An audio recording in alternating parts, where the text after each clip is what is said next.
बेटा नेक्स्ट हम लोग देख रहे हैं magnetic field due to current carrying loop. इससे पहले हम लोगों ने पढ़ा बेटा मैग्नेटिक फील्ड कितनी होती है, अगर कोई स्ट्रेट वायर हो उसकी वजह से मैग्नेटिक फील्ड का डायरेक्शन क्या होता है और उसकी प्रॉपर्टीज़ क्या होती हैं। ठीक है, अब हम लोग पढ़ेंगे बेटा कि मैग्नेटिक फील्ड अगर किसी वायर को मैं ना लूप में बदल दूं, एक कॉइल में बदल दूं, सर्कुलर लूप बना दूं उसमें, है ना, उस वायर के अंदर अगर मैं इलेक्ट्रिसिटी को पास करा दूं, इलेक्ट्रिक करंट को पास करा दूं, तो उसके वजह से इस लूप के वजह से जो मैग्नेटिक फील्ड बनेगी वो कितनी होगी, उसका मैग्नीट्यूड कितना होगा, वो किस पर डिपेंड करेगा, उसका डायरेक्शन क्या होगा, उसके बारे में हम लोग सब कुछ पढ़ेंगे। ठीक है ना।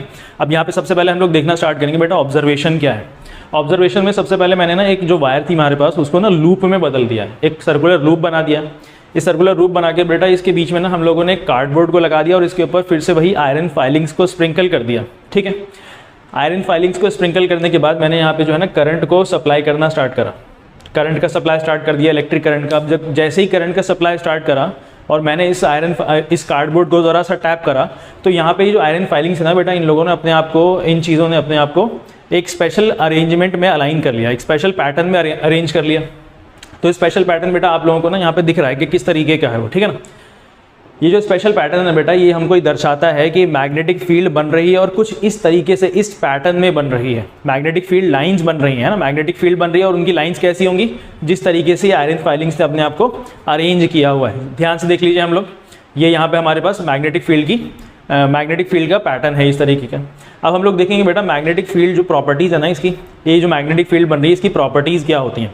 अच्छा, प्रॉपर्टीज़ पढ़ने से पहले हम लोग ना इसका डायरेक्शन देखेंगे। आप लोगों को याद हो हमने राइट हैंड थंब रूल पढ़ा है स्ट्रेट वायर के लिए। बेटा वही राइट हैंड थंब रूल ना मैं यहाँ पे भी अप्लाई करूँगा, लेकिन कैसे अप्लाई करूँगा आप लोगों को इसको समझना है। देखिए मैं ना यहाँ पे सर्कुलर लूप जो है इसको छोटे छोटे वायर्स में कंसिडर कर लेता हूँ।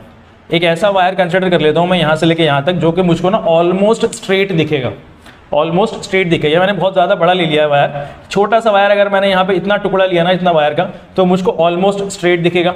अगर वो स्ट्रेट वायर है बेटा तो उसके ऊपर right hand thumb rule apply किया जा सकता है। ठीक है ना। अब हम लोग ये छोटा सा जो वायर है इस पे right hand thumb rule apply करेंगे, पूरे कॉइल पे नहीं, सिर्फ इतने पे, क्योंकि यहाँ पे करंट फ्लो कर रहा है और वो कैसा दिख रहा है मुझको, स्ट्रेट वायर दिख रहा है। तो right hand thumb rule apply करेंगे बेटा। राइट हैंड थंब रूल अगर मैंने अप्लाई किया तो अपने थंब को करंट के डायरेक्शन में अलाइन करना है और फिंगर्स जिस डायरेक्शन में रैप होंगी, जिस डायरेक्शन में कर्ल होंगी, वही डायरेक्शन मैग्नेटिक फील्ड की दिखा रहा होगा। बेटा इस वाले छोटे हिस्से की वजह से जो मैग्नेटिक फील्ड का डायरेक्शन होगा ना वो मुझको एंटी क्लॉकवाइज दिख रहा है। कैसा दिख रहा है, एंटी क्लॉकवाइज। इस तरफ से जो है बेटा अंदर की तरफ जा रहा है और उस तरफ से बाहर आ रहा है, तो ये कैसा दिख रहा है मुझको, एंटी क्लॉकवाइज डायरेक्शन दिख रहा है। ध्यान से देखेंगे, ठीक है ना, एंटी क्लॉकवाइज डायरेक्शन मुझको दिख रहा है। अच्छा, अगर यहाँ से अंदर की तरफ जा रहा है तो बेटा यहाँ से वापस आ रहा होगा, लेकिन अंडरस्टूड चीज़ है, यहाँ से अगर ऐसे जा रहा है तो एंटी क्लॉकवाइज मुझको दिख रहा होगा।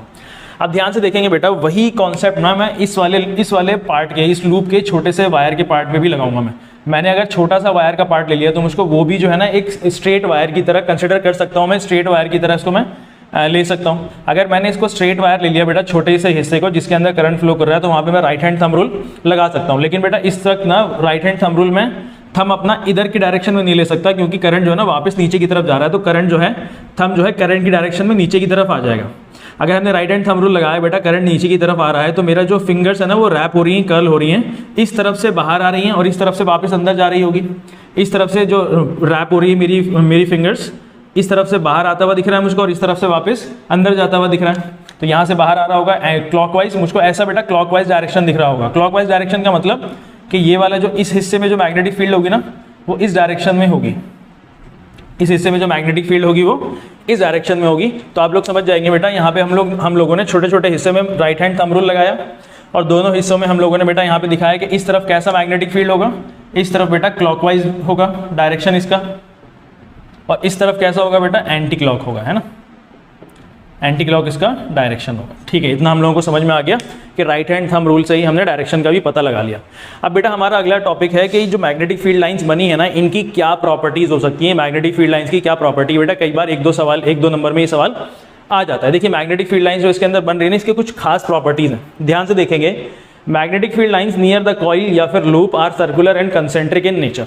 देखिए ध्यान से, ये जो लूप है ना बेटा ये इसका नियर कहलाएगा, ये इसका नियर नहीं है। ये लूप है ना, लूप के करीब में, वायर के करीब में या कॉइल के करीब में जो मैग्नेटिक फील्ड बनेगी वो सर्कुलर बनेगी और कॉन्सेंट्रिक बनेगी। ये बात हम लोगों को दिख भी रही है, यहाँ पे बेटा सर्कुलर बन रही है और कॉन्सेंट्रिक, यानी कि बहुत सारे सर्कल्स बन रहे हैं जिनका एक ही सेंटर है। इस वाले लूप में भी देख लो आप और इस वाले लूप में भी देख लीजिए, यानी कि पहला पॉइंट हम लोगों ने समझ में आ गया। नेक्स्ट पॉइंट हम लोग देखेंगे बेटा, magnetic field lines are in the same direction within the loop. बहुत इंपॉर्टेंट बेटा, लूप के बीच के एरिया में, लूप के बीच के एरिया में मैग्नेटिक फील्ड लाइन का डायरेक्शन क्या सेम है?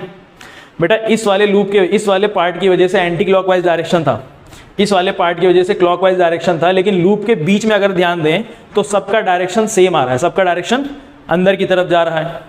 तो ये भी बात याद रखेंगे बेटा, अगर सर्कुलर लूप है और उसमें मैग्नेटिक फील्ड का डायरेक्शन पूछता है आपको, तो बीच के हिस्से में बेटा जो स्पेस अराउंड स्पेस जो वो रीजन जो कि मैग्नेटिक लूप के अंदर है, वहाँ पे सारी मैग्नेटिक फील्ड्स का डायरेक्शन ना सेम होता है, ठीक है, ऑपोजिट डायरेक्शन नहीं होता है, ठीक है। अब हम लोग थर्ड पॉइंट पढ़ेंगे बेटा। Third point, magnetic field lines at the centre are uniform. ये कह रहा है कि भाई सेंटर में जो बिल्कुल लूप के बीच का हिस्सा है, लूप के बिल्कुल बीच का हिस्सा बेटा, ये वाला लूप के ये वाला बीच का हिस्सा, ये वाला बीच का हिस्सा, ये कह रहा है कि जो लूप के बीच का हिस्सा है ना, यहाँ पे मैग्नेटिक फील्ड लाइंस बिल्कुल यूनिफॉर्म होंगी। यूनिफॉर्म का मतलब बेटा यहाँ पे क्या लिखा हुआ है, एक तो पैरेलल होगी और दूसरा स्ट्रेट होगी, पैरेलल होगी और दूसरा स्ट्रेट होगी। देखो ध्यान से देखो, जब मैग्नेटिक फील्ड लाइंस यहाँ पे बन रही है ना कंसेंट्रिक, तो बहुत बड़ी होती जा रही है, लार्जर एंड लार्जर होता जा रहा है। जितना यहाँ से बढ़ता चला जाएगा ना, हमको यहाँ पे जो मैग्नेटिक फील्ड लाइंस दिखेंगी वो बिल्कुल स्ट्रेट दिखेंगी, इसकी वजह से भी वो स्ट्रेट दिखेंगे। और दूसरा जो मैग्नेटिक फील्ड लाइंस यहाँ पे बन रही होंगी ना, वो ऑलमोस्ट पैरेलल होंगी। क्या होंगी? ऑलमोस्ट पैरेलल होंगी। ये हमारा थर्ड पॉइंट हुआ। फोर्थ पॉइंट देखो बेटा, magnetic field is maximum eight the centre. किसका सेंटर बेटा? Centre of loop, centre of loop. ये कह रहा है कि बेटा लूप के सेंटर में जो मैग्नेटिक फील्ड होगी ना, वो सबसे ज्यादा होगी। लूप के सेंटर में जो मैग्नेटिक फील्ड होगी उसका स्ट्रेंथ बेटा सबसे मैक्सिमम होगा। लूप का सेंटर बेटा यही कहलाएगा, इतना हिस्सा, या इससे भी कम हो सकता है ना। यहाँ पे मैग्नेटिक फील्ड आपको मैक्सिमम मिलेगी। इसके अलावा लूप में आप कहीं भी चले जाएंगे ना, तो वहाँ पे आपको मैक्सिमम मैग्नेटिक फील्ड नहीं मिलेगी। इसके कंपैरिजन में कम मैग्नेटिक फील्ड मिलेगी, चाहे आप इसके यहाँ पे वायर के बिल्कुल करीब में ही क्यों ना चले जाएं। आप यहाँ पे बिल्कुल यहाँ भी चले जाएंगे ना, आपको इसके कंपैरिजन में यहाँ पे मैग्नेटिक फील्ड कम मिलेगी, यहाँ पे सबसे ज़्यादा मैक्सिमम मैग्नेटिक फील्ड आपको मिलेगी। ये बात आप लोग याद रखेंगे। ऐसा क्यों होता है बेटा? यहाँ पे जो मैग्नेटिक फील्ड बन रही है ना, ये दोनों पार्ट की वजह से बन रही है, इनकी लाइंस आ रहे हैं दोनों। लेकिन यहाँ पे जो बन रहा होगा बेटा, वो सिर्फ इस पार्ट की वजह से बन रहा होगा। यहाँ जो बन रहा होगा वो सिर्फ इस पार्ट के लिए बन रहा होगा, इस पार्ट की वजह से बन रहा होगा। लेकिन यहाँ पे जो मैग्नेटिक फील्ड्स बन रही हैं, ये बेटा मैग्नेटिक फील्ड लाइंस दोनों पार्ट की वजह से आ रही हैं, इसलिए यहाँ पे मैक्सिमम मैग्नेटिक फील्ड होता है। देखिए बेटा, अगला टॉपिक हमारा है डिपेंडेंसीज। जो मैग्नेटिक फील्ड बन रही है ना, वो किस किस चीज़ पे डिपेंड करेगा। देखो हम लोग ध्यान से, हमने स्ट्रेट वायर में पढ़ा है कि भाई मैग्नेटिक फील्ड ना करंट के ऊपर भी डिपेंड करता है और डिस्टेंस के ऊपर भी डिपेंड करता है। यहाँ भी बेटा सेम है ऑलमोस्ट। देखते हैं, पहला point, depends directly upon current. सबसे पहले करंट के ऊपर डायरेक्टली डिपेंड करेगा, यानी कि करंट अगर इंक्रीज कर देंगे तो मैग्नेटिक फील्ड का स्ट्रेंथ भी इंक्रीज हो जाएगा। अगर करंट डिक्रीज कर दिया तो मैग्नेटिक फील्ड का स्ट्रेंथ भी डिक्रीज हो जाएगा। देखो यहाँ पे मतलब लिखा है, magnetic field increases with the increase in current and vice versa.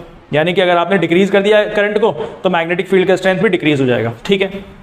Second point देखो, depends inversely upon distance from the centre. बेटा ये बहुत समझने वाली बात है, distance from the centre of loop. ये कह रहा है कि मैग्नेटिक फील्ड जो है ना बेटा, इनवर्सली डिपेंड करती है किस पे? डिस्टेंस पे। और वो डिस्टेंस कहाँ से कैलकुलेट करना है आपको? लूप के सेंटर से डिपेंड करना है, लूप के सेंटर से कैलकुलेट करना है, मेजर करना है। देखो ध्यान से, लूप के सेंटर पे आप मैग्नेटिक फील्ड मैक्सिमम होगा आपको यहाँ पे हमने देखा। लूप के सेंटर से आप जितनी भी दूर चले जाएंगे, डिस्टेंस को बढ़ाते चले जाएंगे ना, तो मैग्नेटिक फील्ड जो है इनवर्सली डिपेंड कर रही है डिस्टेंस में। तो जितना आप दूर चले जाएंगे लूप के सेंटर से, मैग्नेटिक फील्ड घटती चली जाएगी। यहाँ पे मतलब लिखा है, देखो, magnetic field decreases, magnetic field कम हो जाएगी as we move away from the centre of loop. जैसे ही हम लोग सेंटर से, लूप के सेंटर से दूर चलते चले जाएंगे कहीं पे भी, तो मैग्नेटिक फील्ड क्या हो जाएगी बेटा? डिक्रीज होती जाएगी। और वैसे ही वाइसा वर्सा, अगर आपने कोई कंपास या कोई भी चीज़ बेटा अगर सेंटर के करीब लेके गए, तो आपको सबसे ज़्यादा मैग्नेटिक फील्ड का स्ट्रेंथ मिलेगा, ठीक है ना। इसका बेटा एक और थर्ड पॉइंट भी है, बहुत समझने वाली चीज़ है। देखो थर्ड पॉइंट में क्या कह रहा है, depends directly upon number of turns. देखो हमने यहाँ पे जो वायर को कॉइल करा है ना, यहाँ पे जो वायर को लूप बनाया है, वो सिर्फ एक पार्ट ऑफ वायर का, जिसको मैंने कॉइल कर दिया, लूप कर दिया। ये हमेशा तो ऐसा नहीं होगा, एक पार्ट के लिए हमने एक छोटा सा वायर को हमने ऐसे लूप कर दिया, कॉइल बना दिया। बेटा इसका प्रैक्टिकल यूज़ ना हम लोग थोड़ी देर मतलब इसके बाद वाले टॉपिक में पढ़ेंगे। इसमें होता क्या है, बहुत सारे ना कॉइल के टर्न्स बना दिए जाते हैं। ये जो वायर होती है ना, बहुत लंबी सी होती है, उसमें बहुत सारे टर्न्स दे दिए जाते हैं। अब यहाँ पे बहुत सारे टर्न्स हो जाएंगे बेटा, इस वायर के बहुत सारे टर्न्स हो जाएंगे, बहुत सारे, 1000, 2000, 5000, 10,000 टर्न्स हो जाएंगे।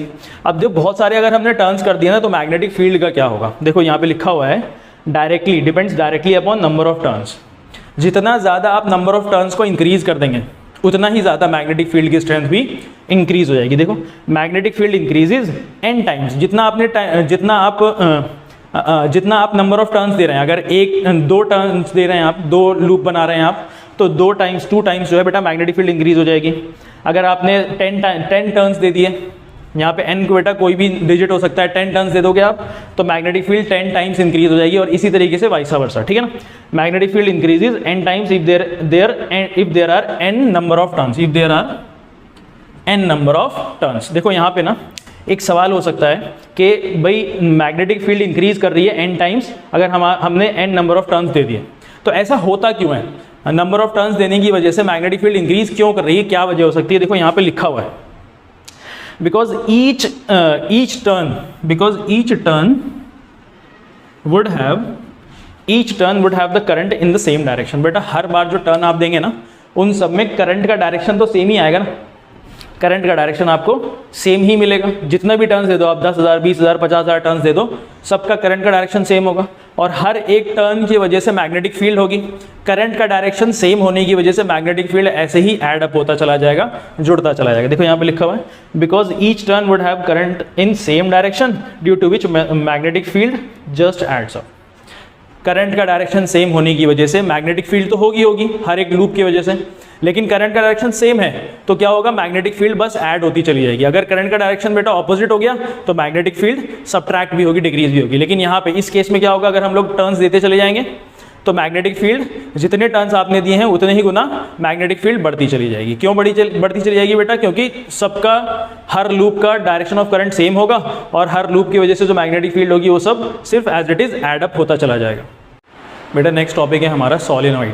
अच्छा सोलेनॉइड ना बोर्ड के पॉइंट ऑफ व्यू से बहुत ही इंपॉर्टेंट टॉपिक है। इस बोर्ड के एग्जाम्स के अंदर काफ़ी बार इसमें से क्वेश्चंस बनते हैं, तो इसको बहुत ही ध्यान से समझना है हमको, ठीक है। देखो सोलेनॉइड जो है ना एक ऐसा डिवाइस है जो कि मैग्नेटिक चीज़ों को ना मैग्नेटाइज करने के काम में आता है। एग्जाम्पल के फॉर्म में आयरन के पीस को मैग्नेटाइज कर देता है, यानी कि वो आयरन का जो पीस है ना बेटा, अब इसकी हेल्प की वजह से वो आयरन का पीस ना एज अ मैग्नेट काम करना स्टार्ट कर देगा। ऐसे मैग्नेट्स को जो कि सोलेनॉइड की हेल्प से मैग्नेटाइज किया जाता है, जिनको जो कि टेम्पररी मैग्नेट्स होते हैं, उनको हम लोग इलेक्ट्रोमैग्नेट्स कहते हैं। तो ये इलेक्ट्रोमैग्नेट्स बनाने के काम में आता है, ठीक है। अब ये सोलेनॉइड होता क्या है बेटा? सोलेनॉइड ना एक ऐसा कॉइल होता है, एक ऐसा लूप होता है जिसको ना बहुत सारे टर्न्स दिए जाते हैं, बहुत सारे 1000 2000 5000 10000 20000 ऐसे टर्न्स दिए जाएंगे। और ये टर्न्स ना किस चीज़ के बने होते हैं बेटा? ये जो वायर होती है ना, ये कॉपर वायर होती है, और कॉपर वायर भी बेटा इंसुलेटेड होती है, यानी कि इसके ऊपर कुछ ना कुछ कवर चढ़ा हुआ होता है जिससे कि करंट जो है ना बेटा इधर उधर लीक ना हो, ठीक है। इंसुलेटेड कॉपर वायर को बहुत सारे टर्न्स दिए जाते हैं। किस फॉर्म में टर्न दिया जाता है बेटा? इसको ना टर्न्स दे दे के सिलेंडर के फॉर्म में बना दिया जाता है। अगर सिलेंडर के फॉर्म में बन गया तो ये क्या है बेटा? ये एक सोलेनॉइड की तरह बिहेव करना स्टार्ट करेगा। डेफिनेशन देखेंगे बेटा, a coil of many turns of insulated copper wire wrapped closely in the shape of a cylinder is called a solenoid. इनके जो वायर्स होते हैं बेटा, इसको जो रैप किया जाता है बहुत ज़्यादा क्लोजली किया जाता है। यहाँ पे मैंने देखो एक सोलेनॉइड बनाया भी है, लेकिन इसके अंदर जो रैपिंग की है ना वायर की, बहुत ज़्यादा दूर है। ये तो आपको समझाने के लिए दूर बनाया गया है, लेकिन ये बहुत ज़्यादा क्लोज होते हैं। इतना क्लोज होंगे कि आपको लगेगा कि बीच में कोई गैप है ही नहीं, ठीक है। अब देखो सोलेनॉइड का डेफिनेशन हम लोग पढ़ ली। सोलेनॉइड हमारा बनता है कुछ इस तरीके का है बेटा। अब ये सोलेनॉइड जो बनता है ना, ये सोलेनॉइड जो है बेटा एक मैग्नेट की तरह भी काम करना स्टार्ट कर देता है। अगर ये मैग्नेट है तो इसके मैग्नेटिक फील्ड लाइंस भी होंगी, तो इसकी मैग्नेटिक फील्ड लाइंस है अगर, तो बेटा उसका डायरेक्शन भी होगा। उसके डायरेक्शन को समझना है, बहुत ही ज़्यादा इंपॉर्टेंट है। देखो मैग्नेटिक फील्ड लाइंस की डायरेक्शन को कैसे समझेंगे? देखिए सबसे पहले अब लोग ने देखना ये मैग्नेटिक फील्ड लाइंस, यहाँ पे ना मैंने जो वायर ली है ना, इसके अंदर बैटरी लगा करके इसमें करंट को फ्लो कराया है, और ये करंट फ्लो करने के बाद बेटा यहाँ पे ना डॉटेड लाइंस दिख रही हैं आपको, ऐसे ऊपर जाते हुए कॉइल के फॉर्म में कुछ डॉटेड लाइंस हैं, कुछ सॉलिड लाइंस हैं। तो जो डॉटेड लाइंस है ना वो पीछे की तरफ है, और जो सॉलिड लाइंस है वो आगे की तरफ है। बोलने का मकसद ये है, अगर ये सोलेनॉइड का एक सोलेनॉइड अगर हम इसको कंसिडर कर लें बेटा, तो वायर के थ्रू करंट इस तरीके से जा रहा है और पीछे की तरफ से आ रहा है बेटा, पीछे की तरफ से बाहर की तरफ आ रहा है, पीछे की तरफ से बाहर की तरफ आ रहा है, पीछे की तरफ से बाहर की तरफ आ रहा है। मुझको बेटा ऐसा करंट का डायरेक्शन कैसा दिखेगा? क्लॉकवाइज दिखेगा। कैसा दिखेगा? क्लॉकवाइज दिखेगा मुझे। अच्छा क्लॉकवाइज अगर दिख रहा है तो यहाँ पे मैं बेटा क्लॉकवाइज का ना एक डायरेक्शन बना देता हूँ ऐसा करके, ठीक है। क्लॉकवाइज बना दिया मैंने, ठीक है, कोई बात नहीं, अब समझ में आ जाएगा। हम आगे देखते हैं, इस तरफ देखेंगे बेटा, मैग्नेटिक फील्ड सोलेनॉइड का इस तरफ वाला देखेंगे बेटा। यहाँ पे देखो मैग्नेटिक सोलेनॉइड का एक पीस है, एक पार्ट है ये सोलेनॉइड का। करंट जो है बेटा ऊपर की तरफ से आ रहा है, पीछे की तरफ से आ रहा है, और आगे की तरफ नीचे आ रहा है। पीछे की तरफ से ऊपर, और आगे की तरफ से नीचे, पीछे की तरफ से ऊपर और आगे की तरफ से नीचे। मुझे बेटा करंट का जो डायरेक्शन है ना वो मुझको एंटी क्लॉकवाइज दिख रहा है, ध्यान से देखो एंटी क्लॉकवाइज दिख रहा है। तो मैं यहाँ पे एक बेटा सर्कल बना देता हूँ और उसके ऊपर एंटी क्लॉकवाइज डायरेक्शन को दिखा देता हूँ, ठीक है ना। एंटी क्लॉकवाइज डायरेक्शन मैंने दिखा दिया, ठीक। अब डायरेक्शन को समझने की देखो एक ट्रिक है बेटा, इसका ना एक रूल होता है, क्लॉक फेस रूल होता है, ठीक है। क्लॉक फेस रूल डायरेक्शन का डेफिनेशन मैं आपको जो है ना लिख करके यहाँ पे दिखा दूंगा, आपको समझना है। देखो क्लॉक फेस रूल क्या है, यहाँ पे हमको समझ में आ गया कि करंट का डायरेक्शन बेटा क्लॉकवाइज होगा और यहाँ पे हमको समझ में आ गया करंट का डायरेक्शन एंटी क्लॉकवाइज होगा। बेटा जहाँ पे एंटी क्लॉकवाइज होगा ना वो आपके मैग्नेट का एक पोल बन जाएगा और वो कौन सा पोल बन जाएगा, नॉर्थ पोल बन जाएगा। ध्यान से देखो जो डायरेक्शन मैंने यहाँ पे इंडिकेट की है ना, नॉर्थ के जो ये एन के जो लाइंस है ना वही डायरेक्शन इसको मिली है, ठीक है। अब यहाँ देखो ध्यान से, यहाँ पे अगर आपको क्लॉकवाइज करंट का डायरेक्शन मिले, क्लॉकवाइज करंट का डायरेक्शन मिले तो यहाँ पे ना आपको बेटा कौन सा पोल बनता हुआ दिखेगा, आपको यहाँ पे पोल बनता हुआ दिखेगा साउथ पोल। ध्यान से देखो साउथ में एस में जो यहाँ पे एंड्स है ना उनको जो एरो मिला है, जो मैंने एक सर्कल में एरो प्रोवाइड किए थे ना, बिल्कुल सेम एरो, सेम डायरेक्शन के एरो मिले हैं। ये तरीका है बेटा क्लॉक फेस रूल का। अब देखो इससे मतलब क्या है, देखो यहाँ पे एंटी क्लॉकवाइज था और यहाँ पे नॉर्थ पोल आपका बन गया है। इसका मतलब ये है कि अगर मैं सोलेनॉइड को अपने इस तरफ से देखूंगा ना, इस तरफ से देखूंगा तो मुझे मैग्नेट का नॉर्थ पोल दिखने लगेगा, क्योंकि सोलेनॉइड चीज़ों को तो मैग्नेटाइज करता ही है और खुद भी एक मैग्नेट की तरह बिहेव करता है। अभी हम लोग पढ़ेंगे आगे, है ना। तो यहाँ पे मुझे सोलेनॉइड बेटा इस तरफ से ना मैग्नेट दिखेगा और ये इसका इस वाला हिस्सा, ये इस मैग्नेट का, इस सोलेनॉइड का ये वाला हिस्सा कौन सा पोल इंडिकेट करेगा बेटा, नॉर्थ पोल इंडिकेट करेगा। और वो वाला हिस्सा अगर मैं देखूँ तो वो वाला हिस्सा मुझको क्या इंडिकेट करता हुआ दिखेगा, साउथ पोल इंडिकेट करता हुआ दिखेगा। अगर आप लोगों को याद हो बेटा मैग्नेट के अंदर ना, मैग्नेट के अंदर दोनों पोल्स होते हैं और नॉर्थ पोल से लाइंस निकलती हैं और साउथ पोल के अंदर जाकर के मर्ज हो जाती हैं। क्या इसी तरीके का डायरेक्शन इस सोलेनॉइड के अंदर भी बन रहा होगा? बिल्कुल बन रहा होगा बेटा। ये जो मैग्नेटिक फील्ड लाइंस निकल रही है ना, ये नॉर्थ पोल के, नॉर्थ पोलैरिटी की तरफ से निकल रही होगी और साउथ पोलैरिटी की तरफ जाकर के मर्ज हो रही होगी। बहुत ध्यान से इसको समझना है, ठीक है। ये रूल का है, रूल का नाम है बेटा क्लॉक फेस रूल। डेफिनेशन में आपको यहाँ पे लिख के दे दूंगा, ठीक है। आपको बात समझ में आ गई, इसकी डायरेक्शन कैसे हम लोग पता लगाएंगे। अब देखो मैग्नेटिक फील्ड लाइंस जो बन रही है ना इसके अंदर, इसकी कुछ प्रॉपर्टीज़ हैं, बहुत ध्यान से देखना है बेटा। ये जो मैग्नेटिक फील्ड लाइंस सोलेनॉइड के अंदर बनेंगी ना वो हमेशा यूनिफॉर्म है बेटा। हमने ना स्ट्रेट वायर लिया, उसके चारों तरफ हमने मैग्नेटिक फील्ड देखी थी कि कैसे है। हमने सर्कुलर लूप लिया बेटा, उसके अंदर ना लूप के बीच का हिस्सा देखा हमने। अब यहाँ पे हमने सोलेनॉइड लिया है तो बेटा सोलेनॉइड के अंदर के हिस्से का मैग्नेटिक फील्ड पढ़ना है हमको और कहीं नहीं पढ़ना मैग्नेटिक फील्ड, ठीक है ना। हम लोग अंदर के हिस्से का, ये जो सिलेंडर हमको एक सिलेंडर के फॉर्म में मिल रहा है ना, बस इतने हिस्से का, अंदर के हिस्से का हमको मैग्नेटिक फील्ड पढ़ना है कि कैसा होता है। देखो magnetic field lines inside the solenoid are uniform. Magnetic field lines अंदर की तरफ जो बन रही है बेटा सोलेनॉइड के अंदर, बाहर से हमें मतलब नहीं है, अंदर की तरफ बन रही है, वो कैसी रहेंगी, हमेशा यूनिफॉर्म होंगी। यूनिफॉर्म का मतलब स्ट्रेट भी होंगी और पैरेलल टू द एक्सिस भी होंगी। पैरेलल टू द एक्सिस मतलब जिस डायरेक्शन में सोलेनॉइड है आपका उसी डायरेक्शन में पैरेलल होगा, ठीक है। एक तो आपको स्ट्रेट दिखेंगी ये लाइंस अंदर और दूसरी पैरेलल मिलेंगी, मतलब कभी भी लाइन किसी एक दूसरे को इंटरसेक्ट नहीं करेगा। पहला पॉइंट हो गया। दूसरा पॉइंट बेटा जो मैग्नेटिक फील्ड अंदर की तरफ होगी ना वो हर पॉइंट पे बराबर होगी। बहुत ही इंपॉर्टेंट पॉइंट है, बोर्ड में 1 नंबर का आ जाता है ये सवाल, ठीक है। सोलेनॉइड के अंदर मैग्नेटिक फील्ड का स्ट्रेंथ हर पॉइंट पे बराबर होगा। ऐसा नहीं है कि यहाँ पे ज़्यादा है या यहाँ पे कम है या यहाँ पे ज़्यादा है या यहाँ पे ज़्यादा है यहाँ पे कम है, नहीं। सोलेनॉइड के अंदर हर एक जगह पे, हर एक पॉइंट पे, अंदर की बात कर रहा हूँ मैं, हर एक पॉइंट पे मैग्नेटिक फील्ड का स्ट्रेंथ बिल्कुल सेम होगा, कोई भी डिफरेंस क्रिएट नहीं होगा। बेटा आखिरी पॉइंट, ये जो सोलेनॉइड है ना ये एक बार मैग्नेट की तरह बिहेव करने लगेगा और उसकी भी फिक्स्ड पोलैरिटीज होंगी जो हमने यहाँ पे देखा। ये सोलेनॉइड बेटा बार मैग्नेट की तरह बिहेव कर रहा है और उसके पास फिक्स्ड पोलैरिटीज भी हैं, नॉर्थ पोल भी है और साउथ पोल भी इसके पास है। अब देखो डायरेक्शन आ गया हमारा, डायरेक्शन की डेफिनेशन मैं यहाँ पे आपको लिख कर दे दूंगा। अगला देखेंगे कंक्लूजन बेटा। कंक्लूजन में फर्स्ट पॉइंट देखो, it acquires directive property of a bar magnet. क्या ये एक मैग्नेट की तरह काम कर रहा है और मैग्नेट के पास बेटा एक डायरेक्टिव प्रॉपर्टी होती है। वो क्या प्रॉपर्टी होती है, अगर हमने मैग्नेट को फ्रीली सस्पेंड कर दिया ना धागे से लटका के, तो ये हमेशा अपने आप को नॉर्थ एंड साउथ डायरेक्शन में अलाइन कर लेता है, हमेशा नॉर्थ एंड साउथ डायरेक्शन में अलाइन कर लेगा। इसी तरीके से अगर हमने सोलेनॉइड को बनाया और हमने इसको बेटा एक थ्रेड से या किसी भी चीज़ से लटका दिया सोलेनॉइड को, तो ये हमेशा नॉर्थ एंड साउथ डायरेक्शन में अलाइन कर लेगा, क्योंकि इसके अंदर बेटा डायरेक्टिव प्रॉपर्टी ये एक्वायर कर लेता है। कौन सी प्रॉपर्टी एक्वायर कर लेता है? डायरेक्टिव प्रॉपर्टी, क्योंकि एक बार मैग्नेट की तरह काम कर रहा है इसलिए डायरेक्टिव प्रॉपर्टी एक्वायर कर लेता है। That is it aligns itself in north south direction if suspended freely. Next point देखेंगे बेटा इसका। Next point, it also acquires attractive property. Attractive property का मतलब है कि बार मैग्नेट की तरह काम करने लगेगा।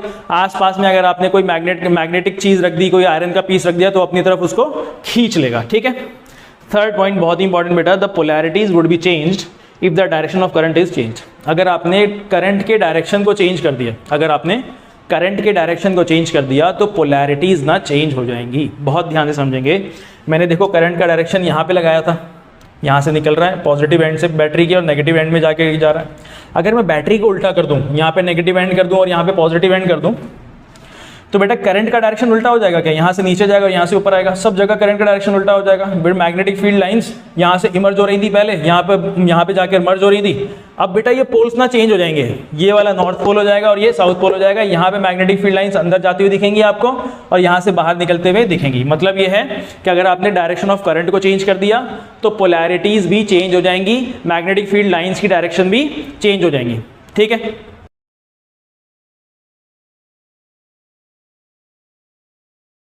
बच्चों हम लोगों को ना सोलेनॉइड के एप्लीकेशंस भी पता होने चाहिए कि सोलेनॉइड जो है हमने देखा कि किस तरीके से उसके अंदर मैग्नेटिक फील्ड्स बनती हैं, कहाँ कहाँ पे उसकी मैग्नेटिक फील्ड यूनिफॉर्म होती है ना। और ये भी पढ़ा हमने कि भाई कंक्लूजन सोलेनॉइड जो है किस तरीके से मैग्नेटिक फील्ड को अपने चारों तरफ जो है किस तरीके से पोल्स बनाता है, कैसे जो है बार मैग्नेट की तरह जो है काम करता है। बेटा सोलेनॉइड का प्रॉपर्टी क्या है, सोलेनॉइड कहाँ पे इस्तेमाल में आता है? सोलेनॉइड जो है ना चीज़ों को मैग्नेटाइज करने के काम में आता है, चीज़ों को मैग्नेटिक बनाने के काम में आता है। सबको नहीं, ऐसी चीज़ें जो कि खुद से मैग्नेटिक होती हैं, जिनके नेचर के अंदर कुछ ना कुछ मैग्नेटिज्म प्रेजेंट है, जैसे कि आयरन हो गया, निकल हो गया, कोबाल्ट हो गया, स्टील भी बेटा, स्टील भी। तो देखो मैग्नेटिक एप्लीकेशंस क्या क्या है हमारे पास सोलेनॉइड के। सबसे पहले solenoid is used to magnetise magnetic materials. कौन कौन से मैग्नेटिक मटीरियल्स हैं जिनको मैग्नेटाइज करने के काम में आ सकता है सोलेनॉइड? जैसे कि आयरन हो जाएगा बेटा, निकल हो गया, कोबाल्ट हो गया, स्टील हो गया, एटसेट्रा, है ना। क्या कर सकते हैं हम बेटा, कैसे मैग्नेटाइज कर सकते हैं हम इसको? एक सॉफ्ट आयरन का पीस, अगर मैं कुछ भी ले सकते हैं बेटा इसमें से हम लोग, लेकिन मैंने सॉफ्ट आयरन का पीस, सॉफ्ट क्या है बेटा कि सॉफ्ट जो है ना एक इलेक्ट्रोमैग्नेट प्रोड्यूस करेगा।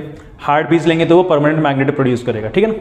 यहाँ पे सॉफ्ट आयरन जो हमने लिया है, अभी समझाता हूँ मैं और एक बार और। सॉफ्ट आयरन का पीस हम लोग ले लेंगे और इस जो कॉइल बनाया बेटा सोलेनॉइड के जो कॉइल्स होते हैं, इसके बीच में हम लोग इसको डाल देंगे। जब इसके बीच में इसको डालेंगे बेटा तो जो आयरन का पीस हमने इसके अंदर डाला था वो ना एक मैग्नेट की तरह काम करना स्टार्ट कर देगा, वो एक इलेक्ट्रोमैग्नेट बन जाएगा। सॉफ्ट आयरन अगर आपने लिया है तो वो एक इलेक्ट्रोमैग्नेट बन जाएगा। देखो इलेक्ट्रोमैग्नेट यहाँ पे लिखा हुआ भी है, the magnet so formed is called an electromagnet. अच्छा, ये जो मैग्नेट जो है बन गया है, जिसको हम लोग इलेक्ट्रोमैग्नेट कह रहे हैं, ये कहाँ कहाँ पे इस्तेमाल में आ सकता है? सबसे पहले इलेक्ट्रोमैग्नेट क्या होता है बेटा, ये टेम्परेरी मैग्नेट होता है, लेकिन इसके पास ना बहुत ज़्यादा स्ट्रॉन्ग मैग्नेटिक फील्ड्स होती हैं। इसकी जो मैग्नेटिक फील्ड बनेगी बहुत ज़्यादा स्ट्रॉन्ग मैग्नेटिक फील्ड बनेगी, यानी कि एक स्ट्रॉन्ग मैग्नेट की तरह काम करेगा। दूसरी बात, it is used in electric bells, motors, generators, trains, fans etcetera. इन सब के अंदर ये चीज़ इलेक्ट्रोमैग्नेट यूज़ होती है। ठीक है। अगली बात बेटा, ये किस चीज़ में काम आ सकता है ना, आयरन के बड़े बड़े पीसीस को एक जगह से दूसरी जगह ट्रांसपोर्ट करने में काम आ सकता है। ठीक है। Used in transporting large masses of iron such as girders. जो घर बनाने के अंदर बेटा बीम्स यूज होते हैं, बीम बहुत मोटे मोटे से जो है बीम्स यूज होते हैं, उनको गर्डर्स कहते हैं। वो एक जगह से दूसरी जगह ट्रांसपोर्ट करने के काम में इलेक्ट्रोमैग्नेट्स आते हैं, इनको ट्रांसपोर्ट करने के काम में आते हैं। ठीक है। अगला बेटा, ये मेडिकल प्रैक्टिस में भी यूज़ होता है। कई बार कुछ आयरन के पीसीज अगर बॉडी के किसी हिस्से में चले गए और वो स्कैटर हो गए बेटा, छोटे छोटे पीसीज बन गए, तो उनको इंडिविजुअली निकालना बहुत ज़्यादा टफ होता है। तो उसमें हम लोग जो है इलेक्ट्रोमैग्नेट की हेल्प लेते हैं ताकि वो सारे आयरन के पीसीज एक साथ बाहर की तरफ निकल सकें।